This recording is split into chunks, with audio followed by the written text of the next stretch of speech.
거미 중에서 이 염난거미라는 것이 있습니다. 이 염난거미는 암컷이 알을 품고 그것을 부화시키는 것인데, 잎사귀를 자기가 이렇게 말아서 그 하나 이런 주머니를 하나 만들어서 염난거미가 그 속에 이제 들어갑니다. 그리고 절대 나오지 않습니다. 그 속에서 이 알들을 지키면서 거기 계속 있는 것입니다. 그래서 결국 이제 알들이 부화가 되고, 그래서 이제 애벌레로 나오게 되면 그 애벌레가 바로 이 거미인 염난거미를 이렇게 먹는 거예요.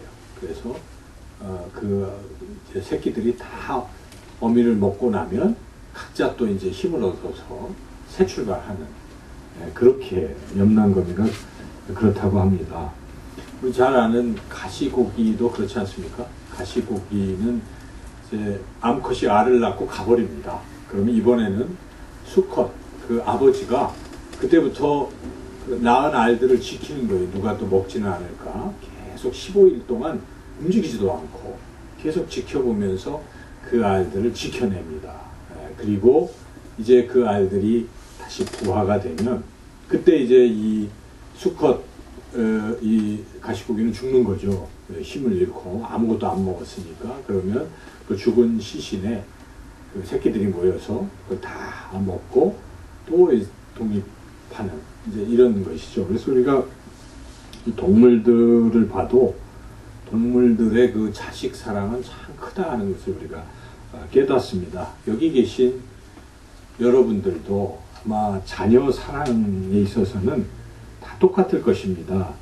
우리 부모들의 공통된 마음이라는 것은 내가 희생되더라도 우리 자식이 잘 되면 좋겠다, 자식이 행복해지면 좋겠다 하는 것이 모든 부모들의 마음입니다. 그래서 어떤 자료, 인터넷 자료를 보니까 그렇게 돼 있더라고요. 어느 40대 초반인데 부부가 이제 맞벌이를 해서 한 600만 원 정도 법니다. 그 가정이. 그런데 저축이 안 되는 거예요. 그 이유인즉슨 딸이 둘이 있는데 그 딸 그 학비 되느라고 피아노도 가르쳐야 되고 영어 학원도 보내야 되고 수영 교습도 시켜야 되고 뭐 이러다 보니까 저축이 안 된다는 것입니다. 그렇게 살아가고 있다는 것이죠. 그분이 그럼 인터뷰를 하면서 내가 돈을 더 벌면 우리 자녀들을 더 수준 높은 교육을 시킬 수 있을 텐데 뭐 그런 바람이 있는 것이죠. 그래서 그런지 우리 지금 한 60대 또 50대 이 사람들은 노후가 걱정이라는 것이죠. 그동안 자녀들에게 그렇게 했기 때문에 뭐 노후 준비가 안 돼 있는 것입니다. 어떤 사람은 은행 지점장으로 퇴직을 했는데 뭐 한 3억 정도 받았는데 그것도 자녀들 시집장 가보냈는데 다 써버린 것입니다. 자기의 노후가 없다는 것이죠. 그렇게 자신의 노후 준비조차 하지 못하고 자식들의 행복을 위해서 자신을 살아가는, 자신을 희생하는 것이 오늘날 또 이 대한민국 부모들의 마음이 아닌가 싶습니다. 우리 하나님 아버지 마음은 어떨까요, 여러분? 우리가 물고기도 또 거미도 또 우리 인간도 그럴진데 하나님 아버지께서 자녀들을 사랑하는 그 마음은 상상할 수 없을 정도로 클 것입니다. 하나님 아버지께서는 성경에 하나밖에 없는 외아들 그 예수님을 이 땅에 보내시고 십자가에 내어주셔서 바로 우리 모든 인류를 구원하신 것입니다. 그것이 하나님 아버지의 지극하신 사랑인 것이죠. 하나님 아버지의 마음은 우리를 그렇게 구원하시는 하나님 아버지의 마음이 어떻겠습니까? 우리 사람들이 정말 이 땅에서 행복하게 살아가기를 원하시는 줄로 믿습니다. 그럼 하나님의 마음을 우리가 알아야 돼요. 하나님은 여기 있는 여러분 모두를 다 보배롭고 존귀하게 여기고 사랑하시고 여러분들이 2016년 한 해 동안 정말 행복하게 살기를 바라고 계신 줄로 믿습니다. 이것이 믿음인 것이죠. 하나님 나를 사랑하시고 내가 2016년 정말 행복하게 살기를 원하신다는 이 마음을 가지고 여러분 이 새해를 출발하셔야 된다는 것이죠. 오늘 말씀은 이렇게 우리가 행복하기를 원하시는 그 하나님 아버지께서 모든 인류 우리에게 주시는 귀한 행복에 대한 복에 대한 말씀입니다. 하나님이 우리에게 어떤 복을 주시는가 하는 것입니다. 오늘 본문 짧지만은 이 본문에는 하나님 아버지께서 우리에게 주시는 귀한 그 복이 잘 나타나 있습니다. 첫째로 하나님께서는 우리 모든 인류에게 구원의 복을 주신다는 것입니다. 구원의 복입니다. 12장 1절부터 3절에는 명시적으로 나와 있지 않지만은 우리가 창세기를 1장부터 11장 읽고 12장을 딱 읽어보면요. 하나님의 계획이 나타나 있습니다. 그 바로 구원 계획이 나타나 있는 것을 우리가 깨닫게 됩니다. 한번 여러분 생각해 보십시오. 창세기 1장부터 하나님이 이 세상을 만드셨잖아요. 그 이야기가 나옵니다. 그리고 뭐 만물을 보시고도 보시기에 좋았다. 이렇게 말씀하셨는데 특별히 사람을 만드시고는 어땠습니까? 보시기에 심히 좋았더라. 이렇게 말씀하십니다. 그래서 인류를 만드시고 하나님 형상대로 만드시고 땅에 충만하라, 땅을 정복하라 하면서 그 축복하시고 그렇게 하나님이 이 인류를 축복을 하신 것이죠. 만드시고 그리고 그 중에 이제 첫 인류가 아담과 하와 아니겠습니까? 두 사람을 가장 좋은 그 에덴 동산에서 모든 것 풍족히 누리도록 행복하게 살도록 그렇게 해 주셨습니다. 그것이 하나님의 뜻입니다. 그렇지만 그 두 사람이 하나님 앞에 불순종하는 그 죄를 범함으로 그 행복을 잃어버린 것입니다. 소위 그 낙원을 잃어버린 것이 신낙원을 한 것입니다.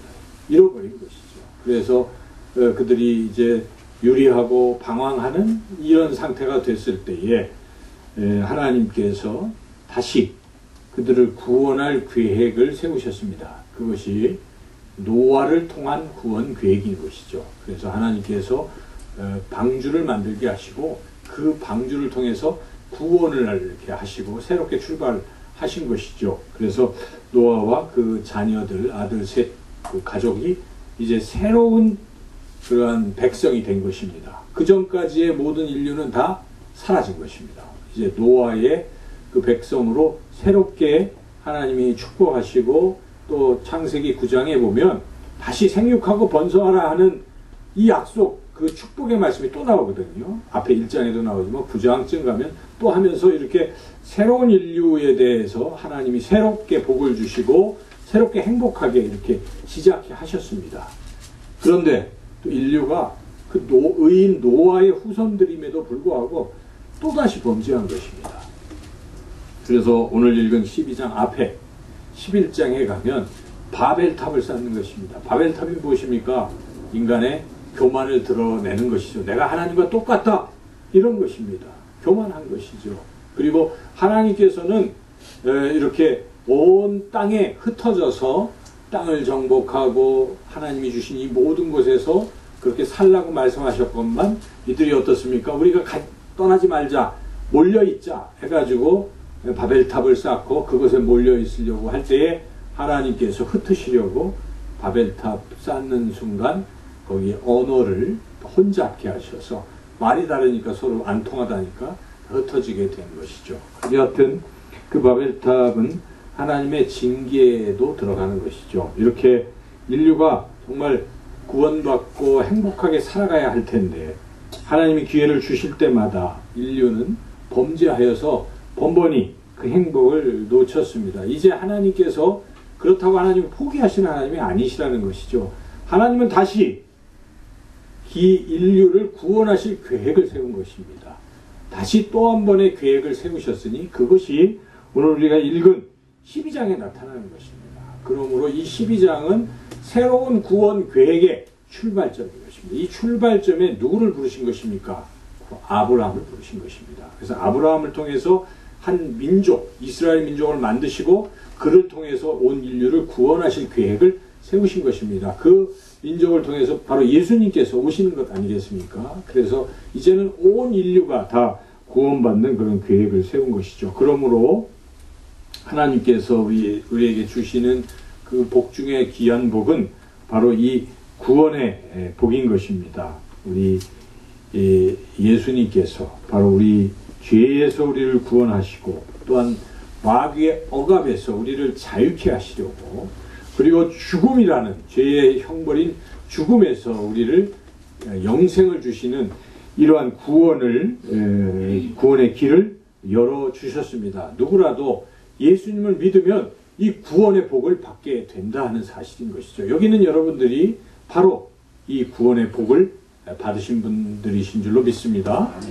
근데 문제는 이 매번 이렇게 구원의 복에 대한 설교도 듣고 또 여러분들이 알고 그런데 과연 우리가 이 구원의 감격 속에 살아가느냐 하는 것이 문제입니다.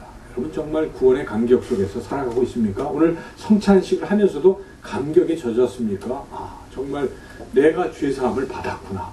주님이 흘리신 보혈 때문에 내가 비록 죄를 짓고 나쁜 짓을 많이 했지만 오늘 이 성찬에 참여함으로써 주님의 그 죄사함의 은총을 내가 받았구나. 주님, 나 같은 죄인을 깨끗게 하시는 은혜를 감사합니다. 감격을 하십니까? 이런 부분들이 얼마나 중요한지 모릅니다. 그리고 내가 영생의 떡을 먹을 때에 비록 내가 이 땅에서 죽을 수도 있고 또 그렇지만은 내가 죽은 뒤에 그 영원한 생명이 나에게 있구나. 이것을 소망하고 살아가느냐 이것입니다. 이 두 가지가 너무 중요한 것입니다. 왜 예수님을 믿고 왜 교회를 다니십니까? 이 죄사함과 영생에 우리가 이 성찬식을 했던 이 핵심을 우리가 누리며 살라는 것입니다. 이 감격 속에 살라는 것입니다. 그럼에도 불구하고 교회를 아무리 오래 다녀도 이것을 잊어버리고 살면요, 신앙생활은 그야말로 형식적인 생활인 것입니다. 아무 재미가 없습니다. 아무 감격이 없습니다. 교회 나와도 기쁨이 없습니다. 그러나 처음 예수님을 믿은 사람일지라도 이 감격이 있는 사람은 교회 나오는 게 신나는 것입니다.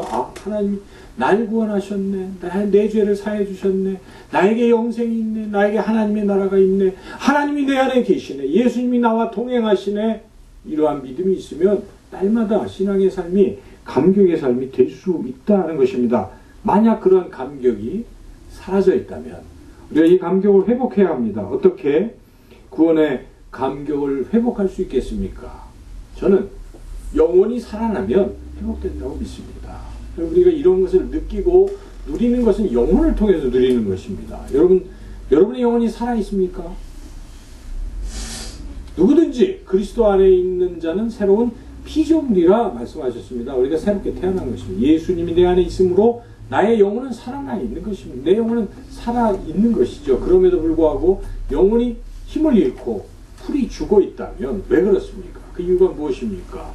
저는 영혼이 호흡을 하지 않기 때문이라는 생각이 듭니다. 그렇죠. 육신도 호흡을 안 하면 죽습니다. 숨을 자꾸 쉬어야 됩니다. 산소를 들여 마시고 이산화탄소를 배출해야 이게 모든 게 유기적으로 몸이 건강해지는 것이죠. 호흡을 해야 합니다. 우리 영혼의 호흡이 무엇이겠습니까?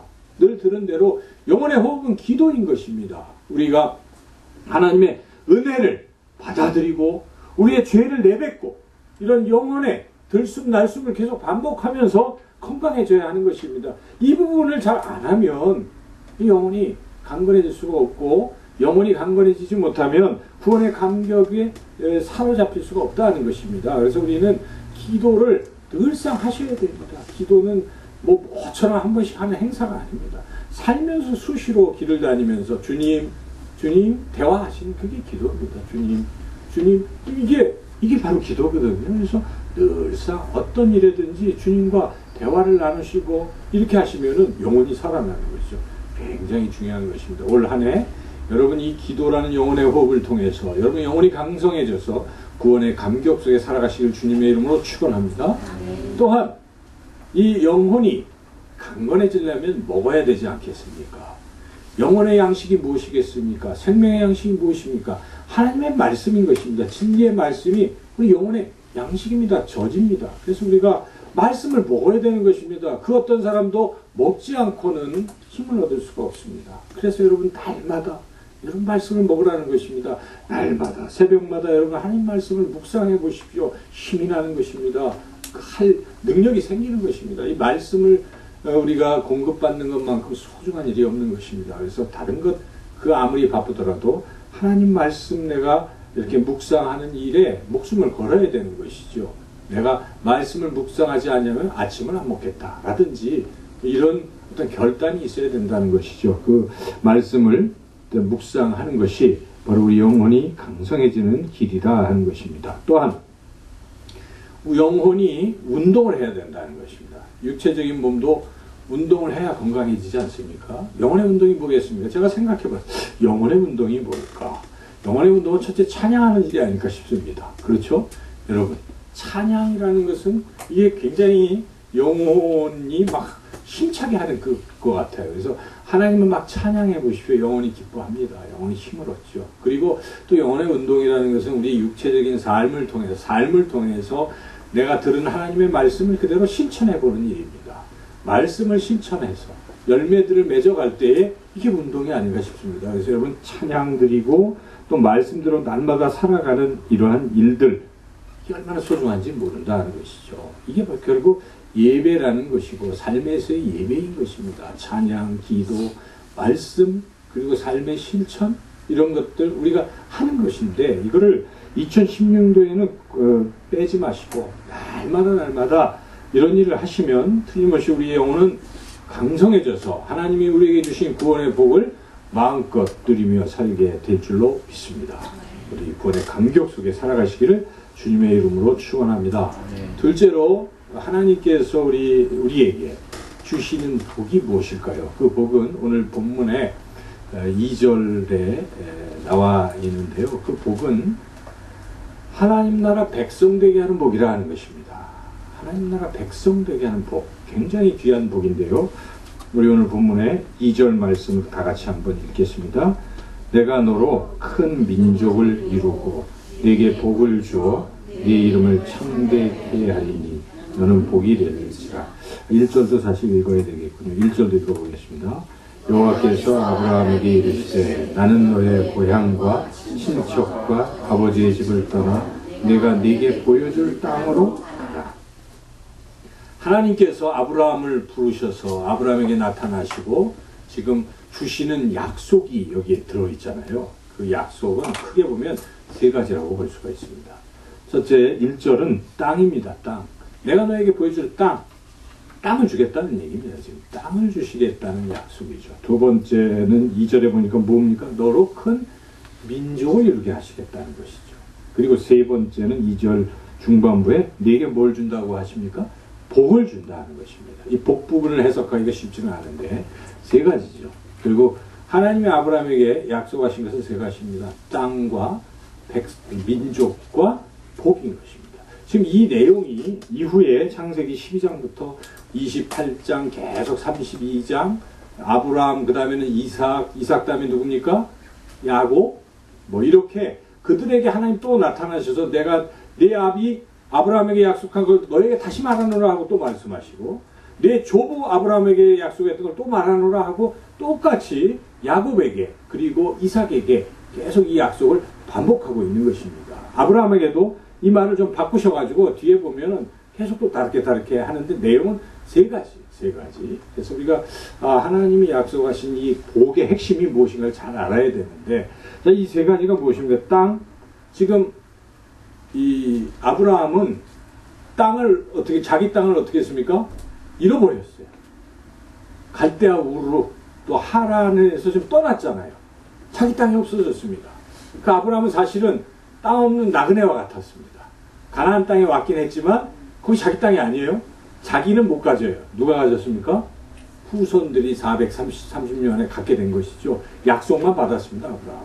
그러니까 자기 땅을 버리고 떠나온 아브라함에게 하나님이 땅을 주겠다 약속하신 것이죠. 그 땅, 가나안 땅, 젖과 꿀이 흐르는 가나안 땅을 주시겠다. 그 다음에 아브라함은 자식이 없었습니다. 그렇죠? 처음부터 자식이 없었어요. 그래서 사라가 자식이 없다고 31절 그 앞에 보면은요, 사례가 자식이 없다 뭐 이런 게 그 앞에 30절에 나오군요. 11장 사례는 임신하지 뭐 자식도 없어요. 그래서 온 거예요. 더군다나 자식도 없는데 아브라함이 있던 가족들도 어떻게 했습니까? 다 두고 간 거예요. 아버지, 본토, 친척, 아비 집을 떠나고 이제 사람이 없잖아요. 조카 롯만 따라온 거죠. 소수가 됐죠. 그런데 다 버리고 나니까 하나님 뭐라고 하십니까? 지금 여기에 2절에 너로 큰 민족을 이루겠고 내 후손들이 바다의 모래같이 많고 하늘의 별처럼 많고 뒤에 땅의 티끌처럼 많고 이렇게 무수히 많은 자손을 주겠다라는 약속을 하신 것이죠. 그래서 이것을 하나님이 약속하셔도 우리가 알 수가 있죠. 그래서 세 번째 복이 무엇인가? 복은요 다른 게 복이 아닙니다. 여러분 복이 뭐라고 생각하십니까? 저는 한마디만 하면 이건 복이에요. 뭡니까? 하나님이 함께 하시는 게 복입니다. 여러분 그렇게 안 믿습니까? 전능하신 하나님 나와 함께 하시는데 뭐가 필요합니까? 그 하나님이 다 공급하십니다. 그 하나님이 인도하십니다. 그 하나님이 지켜주십니다. 여러분 그래서요 하나님과 함께 하는 게 복입니다. 우리 올해 표어가 무엇입니까? 주 안에서는 주님과 함께. 이것이 복의 핵심인 것입니다. 여기에 이 복은 그런 것이에요. 그래서 28장에 보면 야곱이 모든 걸 잃었어요. 야곱이. 그래서 그 자기 형 에서 속여가지고 이제 죽게 됐잖아요. 야반 도주하다가 어떻게 됐습니까? 하나님이 사닥다리 뭐 이런 딱 나타나셔서 내가 너와 함께 하겠다라고 약속하시는 것입니다. 28장에 바로 이게 복이에요. 복. 하나님이 함께 하시겠다. 많은 말씀들이 나오잖아요. 그죠? 그러니까 내가 너와 함께 하겠다. 여호수아에게도 함께 하겠다. 여러분 하나님의 함께 예수님이 이 땅에 오신 것이 이름이 무엇입니까? 예수 구원자 또한 임마누엘 함께 하시는 것입니다. 그래서 우리 인생에 하나님이 나와 함께 하신다 하면은 모든 상황이 끝나는 것입니다. 거기에 복의 핵심이 있는 것이죠. 그래서 지금 말씀하시는 창세기에서의 세 번째 복은 하나님이 함께 하시는 복. 이 세 가지가 무엇인가를 여러분 잘 생각해 보십시오. 땅이 있습니다. 사람이 있습니다. 하나님이 계십니다. 그게 뭘까요? 그게 바로 하나님의 나라라는 것입니다. 왜 성경은 하나님의 나라를 그렇게 많이 얘기하고 그게 주제라고 얘기하는가? 여기에 드러나 있는 것이에요. 그렇죠? 대한민국이 존재하는 게 무엇입니까? 대한민국이라는 영토가 있으면 존재하죠. 이스라엘이라는 나라가 없어진 건 무엇입니까? 영토를 빼앗기 때문에 그렇게 1900여 년 동안 방황했는데 그들이 드디어 1948년에 그 이스라엘을 이렇게 얻게 되니까 팔레스타인 땅을 얻게 되니까 나라가 섰잖아요. 나라가 되려면 땅이 있어야 되는 것이죠. 그리고 땅이 아무리 커도 그 시베리아 벌판에 한 사람도 살지 않으면 그 나라라고 말할 수 없죠. 사람이 있어야 돼요. 사람이 많아야 강성한 나라인 것이죠. 자, 그 다음에 그 나라를 다스리는 분이 계셔야 됩니다. 그렇죠. 왕이 있어야 나라가 되는 거예요. 주권자가 없이 그냥 끼리끼리 모였다고 되는 거 아닙니다. 거기에는 통치자가 계셔야 되는데 바로 하나님께서 통치자로 계시면 그게 무슨 나라겠습니까? 하나님의 나라인 것입니다. 그래서 지금 이 12장 하나님께서 아브라함에게 주신 복을 한마디로 요약한다면 너희들은 이제 내 소유가 된다는 것입니다. 그래서 신의 삼 언약으로 창세기 출애굽기 19장 5절 6절에 가보면 나는 너의 하나님이 되고 너는 나의 백성이 나의 소유된 백성이 되리라 이렇게 되는 거예요. 그래서 하나님 나라 백성이 된다는 것이 그것이 복 중의 복이요 그것이 약속이라는 것입니다. 그래서 여러분 하나님 나라 백성이 된다는 게 얼마나 소중한 일입니까? 우리나라에도 이 외국인 근로자들이 와서 얼마나 학대를 받습니까? 그들이 학대받는 이유는 대한민국 백성이 아니기 때문입니다. 그런데 그 대한민국 시민권 따려고 그러니 또 하는 분들도 계시잖아요. 우리도 마찬가지로 미국이 좋으니까 막 무슨 출산인가요? 그 원정 출산인가까지 해가면서 또 우리나라 공직자들 막 장관 뭐 이렇게쯤 됐을 때 걸리는 게 뭡니까? 자기 자녀들의 시민권은 미국에 있는 거예요. 그게 좋으니까. 그런 거 아니겠어요? 그런데 우리의 시민권이 어디 있습니까? 하나님 나라에 있다는 것입니다. 바울은 빌립보서에서 난 부럽지 않다. 나는 천국의 시민이라고 얘기하는 것입니다. 여러분의 시민권이 하나님 나라에 있는 줄로 믿습니다. 이게 복이에요. 다른 게 아닙니다. 우리가 하나님 나라 백성이 되었다는 것이 복 중에 복이라는 것입니다. 이것을 여러분 누리면서 그렇게 살아가야 됩니다. 어떻게 들릴까요? 내가 하나님 나라 백성이다. 저는 곰곰이 생각해 보면서 이 하나님 나라의 모형이 무엇일까를 생각해 봤습니다. 하나님 나라의 모형이 무엇입니까? 교회인 줄로 믿습니다. 교회는 하나님이 계시잖아요. 예수님이 머리가 되시잖아요. 교회를 다스리는 분은 예수님입니다. 그리고 교회에는 누가 있습니까? 하나님의 백성들이 있는 것입니다. 그렇죠? 그래서 우리가 교회가 바로 하나님 나라의 모형이 완성된 건 아닙니다. 완전한 것은 물론 아니지만은 그러나 우리가 이 교회를 통해서 하나님 나라를 경험하는 것입니다.